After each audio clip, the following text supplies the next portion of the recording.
17, saya dari kelas PGMI 5A. Baiklah, di sini saya akan menjelaskan mengenai peranan perkembangan kurikulum dan sejarah perkembangan kurikulum di Indonesia. Sebelum kita mengenal lebih lanjut apa saja peranan dan juga sejarah kurikulum di Indonesia, mari kita cari tahu lebih dahulu apa sih pengertian dari kurikulum. Jadi di sini kurikulum mempunyai pengertian menurut istilah terdapat dua kata, yaitu kurir dan curere, yang mempunyai arti pelari dan juga tempat pemacu.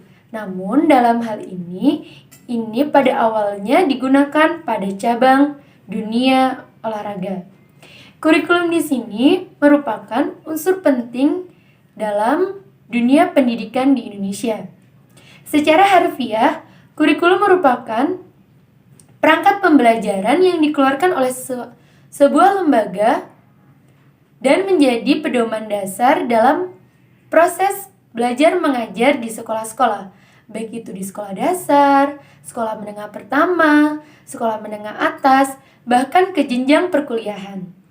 Di sini kurikulum mempunyai dua hal pokok. Yang pertama yaitu kurikulum mempunyai mata pelajaran yang harus ditempuh oleh para siswa. Yang kedua, tujuan utamanya adalah memperoleh atau mendapatkan ijazah. Berdasarkan sejarahnya, unsur penting dalam pendidikan ini atau kurikulum ini berkali-kali mengalami perubahan atau revisi. Dari zaman dahulu hingga sekarang selalu direvisi menjadi model kurikulum terbaru mengikuti perubahan zamannya. Hingga yang terakhir ini adalah kurikulum 2013. Selanjutnya adalah peranan perkembangan kurikulum. Di sini peranan perkembangan kurikulum terbagi menjadi dua. Ada peranan perkembangan kurikulum secara umum dan peranan perkembangan kurikulum di sekolah.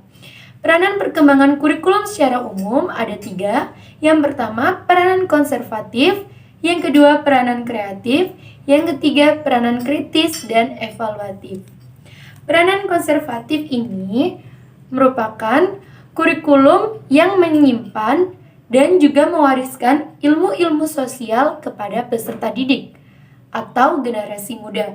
Maksudnya di sini kurikulum tidak hanya diterapkan atau digunakan di sekolah saja, namun di masyarakat luas juga dapat diterapkan ilmu-ilmunya seperti ilmu-ilmu sosial, ilmu-ilmu keagamaan. Yang kedua adalah peranan kreatif. Di sini kurikulum diharapkan dapat membawa para siswa menuju masyarakat yang berbudaya, yang harus mampu mendorong para siswa mengembangkan daya kreatifnya, baik itu di sekolah ataupun di masyarakat. Yang ketiga yaitu peranan kritis dan evaluatif. Di sini kurikulum menekankan unsur pada berpikir kritis dan logis. Yang selanjutnya yaitu peranan perkembangan kurikulum di sekolah. Ada dua, peranan perkembangan kurikulum kepala sekolah dan juga peranan guru dalam perkembangan kurikulum. Di sini peranan kepala sekolah dan juga guru atau tenaga pendidik ini sangat penting terhadap perkembangan kurikulum. Karena sebelum diterapkannya kurikulum terhadap peserta didik, sudah jelas itu kurikulum harus dites, diuji coba atau direview terlebih dahulu oleh kepala sekolah, guru, dan tenaga pendidik lainnya apakah kurikulum tersebut layak dilaksanakan atau diterapkan dalam instansi tersebut, dan juga dapat melihat kondisi peserta didik apakah dapat menerima dengan baik atau malah sebaliknya. Yang selanjutnya yaitu fungsi perkembangan kurikulum. Di sini ada dua fungsi. Yang pertama, fungsi perkembangan kurikulum dalam pencapaian tujuan dan juga fungsi perkembangan kurikulum bagi anak-anak atau peserta didik. Fungsi perkembangan kurikulum dalam pencapaian tujuan. Di sini ada 4 tujuan dalam pendidikan di Indonesia. Secara hierarki, yang pertama, tujuan nasional, tujuan institusional, tujuan kurikuler, dan tujuan instruksional. Selanjutnya, fungsi perkembangan kurikulum bagi anak-anak. Ini banyak sekali fungsinya. Yang pertama, fungsi penyesuaian, fungsi pengintegrasian, fungsi pembeda, fungsi pemilihan, fungsi persiapan, dan juga fungsi diagnostik.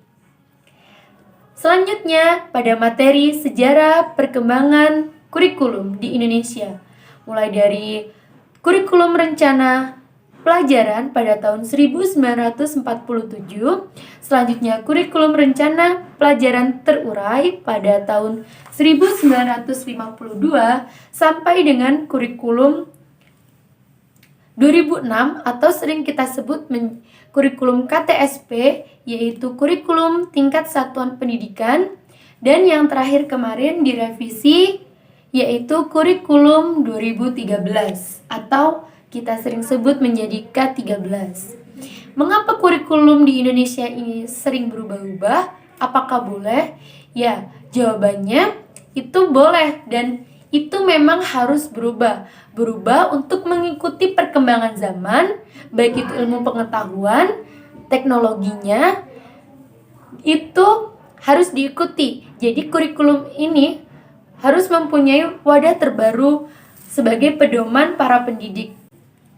Baik, itu tadi adalah penjelasan saya mengenai peranan perkembangan kurikulum dan juga sejarah perkembangan kurikulum di Indonesia.